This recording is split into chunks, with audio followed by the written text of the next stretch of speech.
हे भोर के चमकने वाले तारे, तू क्यों कर आकाश से गिर पड़ा है। तू जो जाति जाति को हरा देता था, तू अब कैसे काट कर भूमि पर गिराया गया है। तो मन में कहता तो था कि मैं स्वर्ग पर चढ़ूंगा, मैं अपने सिंहासन को ईश्वर के तारागण से अधिक ऊंचा करूंगा और उत्तर दिशा की छोर पर सभा के पर्वत पर विराजूंगा। मैं मेघों से भी ऊंचे ऊंचे स्थानों के ऊपर चढ़ूंगा, मैं परम प्रधान के तुल्य हो जाऊंगा। आज हम जलन पे मनन करने जा रहे हैं। Jealousy will close all your doors of blessings because this is evil work. How Satan separated from God because of jealousy. My dear brother sister, आज हम जलन पर मनन करने जा रहे हैं। परमेश्वर चाहता है कि आप इस संदेश पे मनन करें, क्योंकि अनेक लोगों ने अपने जीवन को बर्बाद किया है सिर्फ एक जलन के कारण। शैतान, इब्लिस, लूसीफर, जो आज परमेश्वर के विरोध में खड़ा रहता है, अब परमेश्वर का भय मानने वाले हर एक व्यक्ति का विरोध करता है। वो कभी एक सुंदर स्वर्गदूत था। हाँ, बाइबल बताती है वो भोर का चमकता हुआ तारा था, परम प्रधान की स्तुति आराधना करता था। अन्य सभी स्वर्गदूतों से ज्यादा परमेश्वर ने उसको कृपा दी थी। उसे ऐसी कृपा दी थी कि वो अपनी मर्जी से निर्णय ले सकता था, सोच सकता था ईश्वर की आराधना किस प्रकार से करनी है। पर यहीं पर उसने ईश्वर की कृपा का गलत फायदा उठाया। एक विचार ने उसके जीवन को बर्बाद कर दिया कि वो अपने आप को ईश्वर समझने लगा था।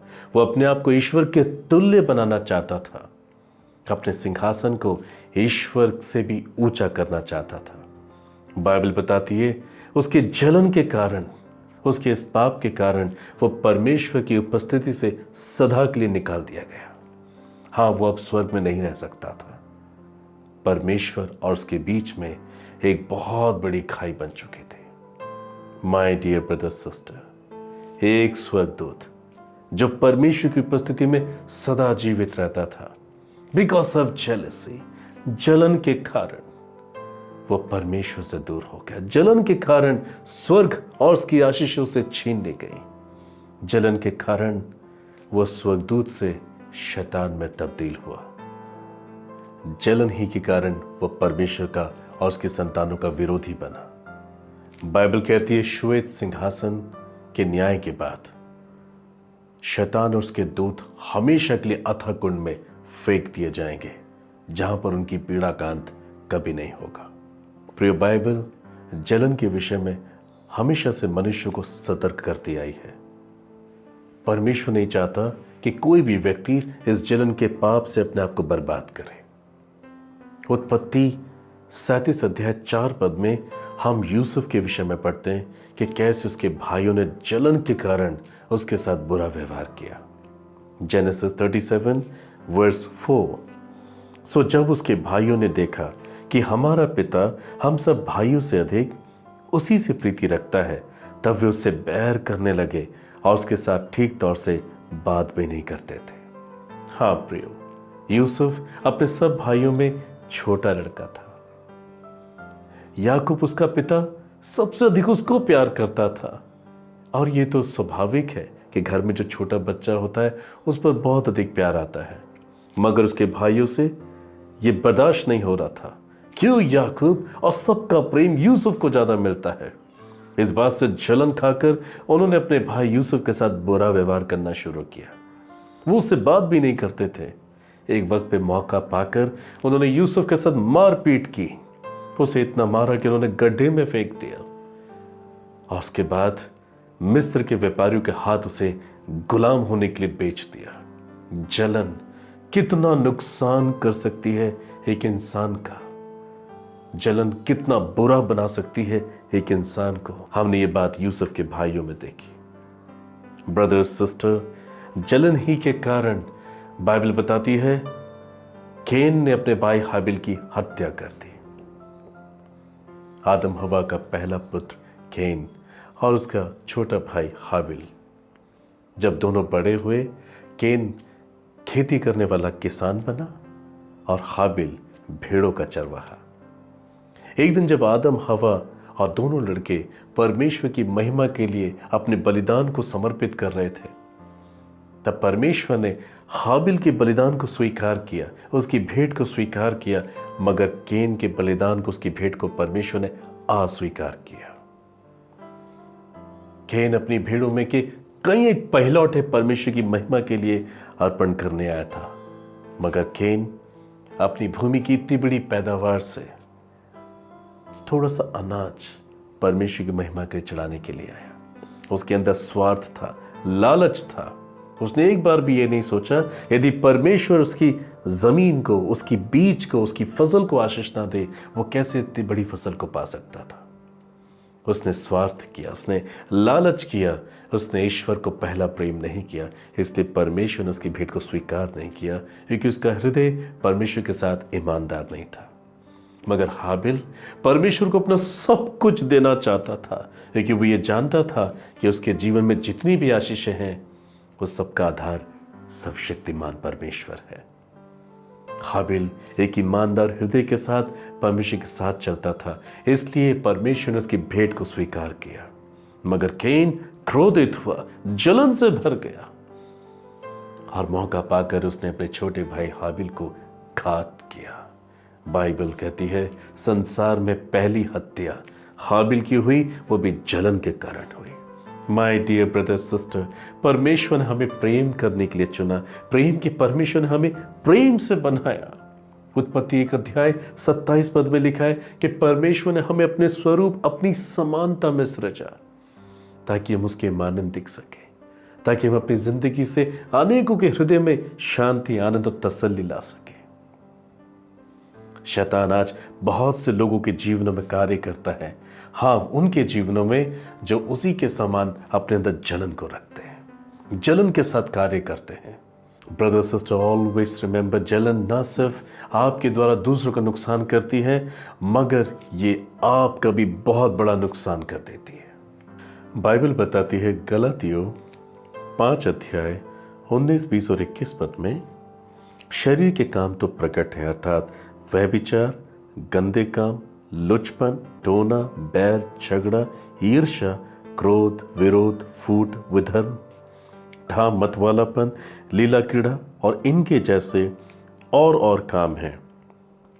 इनके विषय में मैं तुमको पहले से कह देता हूं, जैसा पहले भी कह चुका हूं, कि ऐसे ऐसे काम करने वाले परमेश्वर के राज्य के वारिस ना होंगे।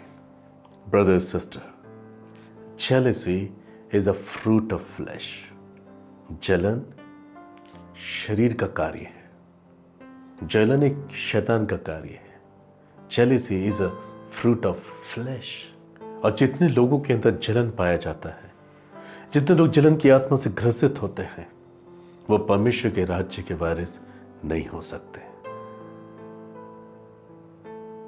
हमने पढ़ा उनके अंदर ईर्ष्या पाई जाती है, वो लुचपन में लगे होते हैं, वो बुरे कामों को अंजाम देते हैं। Jealousy is a fruit of flesh. जलन शरीर का एक कार्य है, और यदि आप इस जलन को अपने जीवन में रखते हैं, आप कभी भी परमेश्वर के राज्य के वारिस नहीं हो पाएंगे।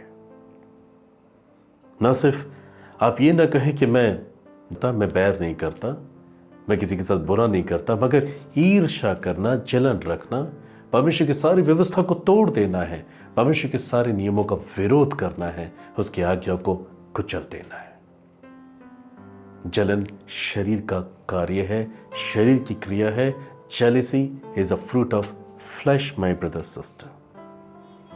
आज संसार में दुष्टता सिर्फ जलन के कारण हो रही है। उसके पास ऐसी गाड़ी क्यों है, वो गाड़ी मेरे पास क्यों नहीं है, उसके पास ऐसे कपड़े क्यों हैं, वो व्यक्ति ऐसे बड़े घर में क्यों रहता है, उसके पास इस प्रकार की नौकरी क्यों है, उसकी तनख्वाह मुझसे ज्यादा क्यों है, उसकी पत्नी मुझसे ज्यादा खूबसूरत क्यों है, उसका बिजनेस मुझसे ज्यादा प्रॉस्पर क्यों है। जलन के कारण ना इंसान सिर्फ अपना नुकसान करता है, वरन जलन के खातिर दूसरों का भी नुकसान करता है। केन ने जलन के कारण अपने भाई को घात किया, मगर केन भी परमेश्वर की दृष्टि से दूर कर दिया गया। सारी जिंदगी बाइबल कहती है वो भगोड़े इंसान के समान इस पृथ्वी पे मंडराता रहा। महाजल प्रलय के बाद केन का सारा वंश डूबकर मर गया। ब्रदर सिस्टर, आप इस नुकसान से बचे। परमेश्वर आपको जीवन देना चाहता है। वो आपको बहुतायत का जीवन देकर आपको जीवन में बढ़ाना चाहता है। Come to Jesus. Now check your heart. कहीं आपके जीवन में, आपके जीवन के किसी भी क्षेत्र में आज आप जो दुख उठा रहे हैं, कहीं इसके पीछे जलन तो नहीं? क्या आप परमेश्वर के दिए हुए जीवन से संतुष्ट नहीं, या आप दूसरों को देखकर अपने जीवन को जी रहे हैं? अब क्योंकि आप दूसरों को देखकर अपने जीवन को जी रहे हैं, क्योंकि आपके पास वो नहीं जो दूसरों के पास है, उसे हासिल करने के लिए रात दिन आप एक कर रहे हैं, आप व्यर्थ अपने आप को थका रहे हैं। ऐसा करके आप परमेश्वर के विरुद्ध काम कर रहे हैं। आप अपना भी नुकसान करेंगे और जलन के कारण दूसरों का भी नुकसान करेंगे। इंसान का सबसे बड़ा नुकसान यह है कि यदि वो अपने पापों से ना पछताए, अपनी बुराई से मन ना फिराए, तो वह हमेशा के लिए श्वेत सिंहासन के न्याय के बाद ईश्वर के प्रेम से, उसके जीवन से, जिंदगी से हमेशा के लिए अलग हो जाएगा। बाइबल बताती है मनुष्य को एक बार मरना, मरने के बाद उसका न्याय का होना निश्चित है। हम इस न्याय से नहीं बच सकते। हर एक व्यक्ति मरेगा और उसके बाद उसका न्याय होगा। न्याय के बाद आप कहां जाएंगे? मृत्युपरांत जीवन है, या तो नरक में या स्वर्ग में। यदि आज आप परमेश्वर का भय मानते हैं, यीशु मसीह पे विश्वास करते, एक नई सृष्टि बन चुके हैं, आप प्रेम के परमेश्वर के द्वारा प्रेरित हो रहे हैं, आप प्रेम से अपना जीवन जीते हैं, आप भक्ति में जीवन जीते हैं, परमेश्वर के वचन के अनुसार आप जीवन जीते हैं, आपकी मृत्यु के बाद, आपके प्रभु में सोने के बाद आप जीवन की ओर कूच करेंगे, एक ऐसा आत्मिक संसार जिसका कोई अंत नहीं है। There is only life, life and life. उसी प्रकार से कि इंसान जो अपनी ढिठाई में, शरीर के गंदे कामों के द्वारा, जलन के द्वारा अपना जीवन जीता है, उसकी मृत्यु के बाद वह ऐसी भयानक जगह में उतर जाता है जिसका कभी कोई अंत नहीं होगा। बाइबल नरक के विषय में इस प्रकार से बताती है कि वहां की आग कभी नहीं बुझती, वहां का कीड़ा कभी नहीं मरता। इसलिए प्रभु यीशु मसीह संसार में आया कि मानव जाति नरक में ना जाए। आज कितने लोग ऐसे हैं जो इन बातों को सोचते हैं। बहुत से लोग मृत्यु की बातों को करना नहीं चाहते, मौत के विषय में सुनना नहीं चाहते। आज भी लोगों के अंदर, बहुत से लोगों के अंदर मौत का भय समाया हुआ है। यीशु मसीह हमें इस मौत के भय से निकालना चाहते हैं, पर कितने ऐसे लोग हैं जिन बातों पर मनन करते हैं। यहां तक कि जो यीशु मसीह में अपने विश्वास होने का दावा करते हैं, वो लोग भी प्रभु यीशु मसीह के वचन के खिलाफ जीवन जीते हैं। अनेक विश्वासी जो ये दावा करते हैं कि वो एक अच्छे विश्वासी हैं, वो एक अच्छे हृदय के व्यक्ति हैं, मगर अपने कामों से उसका इनकार करते हैं। यदि हर एक मनुष्य इस प्रकार से अपने जीवन को सोचे कि एक दिन में मेरा प्राण निकलेगा, मैं मरूंगा, मैं कहां जाऊंगा, मैं अपना अनंत जीवन कहां बिताऊंगा, क्या वो स्वर्ग होगा, क्या वो नरक होगा? अगर हर एक मनुष्य इस प्रकार से अपने जीवन को सोचे विचारे तो वो जीवन प्राप्त कर लेगा। पर ना अविश्वासी और ना विश्वासी, बहुत से लोग हैं जो विश्वास नहीं करते। हाँ प्रियो, मृत्यु के बाद न्याय होगा, आप उनमें बच नहीं सकते। हाँ प्रियो, मरने के बाद मनुष्य दो स्थान पर रहेंगे जिनका कभी कोई अंत नहीं होगा। यह आत्मिक संसार है जिसे एक स्वर्ग और नरक कहते हैं। आप अपना अनंत जीवन कहां बिताना चाहेंगे? आप अपना जीवन वैसे ही जिएंगे। परमेश्वर नहीं चाहता कि आप जलन के साथ जीवन जिए। परमेश्वर नहीं चाहता कि आप शरीर के गंदे कामों के द्वारा जीवन जिए। परमेश्वर नहीं चाहता कि आप पाप में जीवन जिए। परमेश्वर चाहता है कि यीशु मसीह का मन फिराओ, क्योंकि स्वर्ग का राज्य निकट आ गया है। यदि आप मन फिराएंगे संसारिक, शारीरिक, आर्थिक, सामाजिक, गुलाबी के जीवन से, you will see glory of God, you will see heaven before your eyes. Hallelujah. आप अपनी आंखों से ईश्वर का दर्शन कर पाएंगे, आप स्वर्ग को, उसकी बातों को देख पाएंगे जब आप मन फिराएंगे। Live each day as your last day, you will have life. Bible बताती है समुपदेशक 3 अध्याय 1 पद में हर एक बात का एक अवसर और प्रत्येक काम का जो आकाश के नीचे होता है एक समय है। समय से पहले और समय के बाद कुछ नहीं हो सकता। स्वर्ग के पिता ने नियम ही इस प्रकार से तैयार किया है। जलन के कारण आज लोग अपने जीवन को बर्बाद कर रहे हैं, इस संसार को तबाह कर रहे हैं। कल मैं क्या खाऊंगा, आज किसी की रोटी छीनेंगे। कल मैं क्या पहनूंगा, आज किसी को नंगा करेंगे। कल मैं कहां रहूंगा, आज किसी को बेघर करेंगे। जलन, पाप के कारण इंसान दुष्टता में बढ़ता जा रहा है। क्या बाइबल में प्रभु यीशु ने नहीं कहा, क्या उसने हमसे वादा नहीं किया? फिलिप्पी 4 अध्याय 19 पद में लिखा है, वो अपने स्वर्ग के धन के भंडार से हमारी हरेक घटी को पूरा करेगा। इब्रानियों 4 अध्याय 16 पद में लिखा है, वो अपने स्वर्गीय सिंहासन के द्वारा हमारी हरेक आवश्यकताओं को पूरा करेगा। भजन संहिता 138 अध्याय 8 पद में लिखा है, यहोवा मेरे लिए सब कुछ पूरा करेगा। मत्ती 6 अध्याय में लिखा है, तुम खाने पीने पहनने ओढ़ने की चिंता नहीं करना, तुम्हारा स्वर्ग पिता जानता है तुम्हें इनकी आवश्यकता है। मत्ती 6 अध्याय 33 पद में लिखा है, बस तुम परमेश्वर के राज्य की खोज करो, दुनिया की सारी वस्तु तुम्हें अपने आप मिल जाएंगी। वो मां की ममता से भरा हुआ पिता है, वो परमेश्वर है जिसने आपको आपकी मां के गर्भ में अपनी सामर्थ के द्वारा रच डाला। आपकी मां के गर्भ में आपकी शक्ल को रच दिया। जो आपको मां के गर्भ में इतना सुंदर और सुरक्षित बना सकता है, तो वो क्या आपके जीवन को नहीं पाल सकता? बाइबल कहती है, he will supply all you need according to his riches and glory. Why you are afraid my brother sister? Yeshu ने कहा, इधर उधर मत ताक, आई एम योर गॉड। इधर उधर ना ताके, जलन के द्वारा ना बढ़े, दिखावे के लिए ना बढ़े, ईमानदारी के साथ ईश्वर के वचन के द्वारा आप परिश्रम करें, मेहनत करें। God will give you best reward. क्या बाइबल में नहीं लिखा, जितने स्थानों में तुम पांव रखोगे वो तुम्हारे हो जाएंगे, और जितने भले कामों में तुम हाथ लगाओगे उसमें तुम सफलता पाओगे। मैं तुम्हारे अन्न जल को आशीष दूंगा, बाइबल में लिखा है। ये इंसान नहीं है जो आपको पालेगा, ये आप नहीं जो अपने आप को खुद पालेंगे। God, only God, GOD, He will lead you and guide you and prosper you, brother, sister. Jealousy will always help you get things done ahead of time. जलन हमेशा आपको समय से पहले चीजों को पाने में सहायता जरूर करेगी। जलन का नेचर, जलन का कार्य यही है, समय से पहले चीजों को प्राप्त करना। किसी भी तरीके से इसे जलन कहते हैं। पर बाइबल क्या कहती है? समय से पहले अगर हमें कुछ हासिल हो जाए तो बाइबल उसके विषय में क्या कहती है?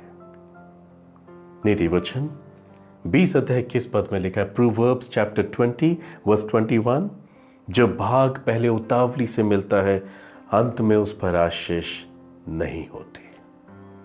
जो भाग पहले उतावली से मिलता है, उतावलेपन में हासिल कर लेता है मनुष्य, हासिल तो कर लेगा। जिस दिन हासिल करेगा सिर्फ उस दिन तो आनंदित होगा, मगर अंत में रोएगा क्योंकि उस पर आशीष नहीं होती। Now brother sister, just imagine, बच्चे जो मां के गर्भ में पैदा होते हैं, यदि वो समय से पहले पैदा हो जाएं तो हम उन्हें क्या कहते हैं?